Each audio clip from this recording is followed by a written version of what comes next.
அடி உன் மூச்சினை மெல்ல நான் கேட்கிறேன். அந்த ஓசைக்கு இணையான இசை இல்லையே. உந்தன் கூந்தல் மூடி கொஞ்சம் அசைகின்றது.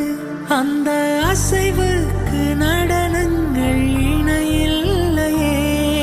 சிற்பம், கவிதை, ஓவியம் மூன்றும் சேரும் ஓரிடம் கண்டேன் பெண்ணே நான் உன்னிடம்.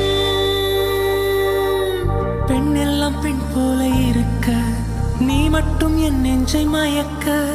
பூமிக்கு வந்தாய தேவதை போலவே.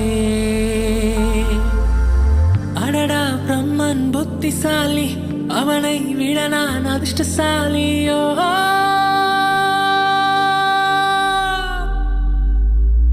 ஓ செஞோரிட்டா, பேசும் மெழுகு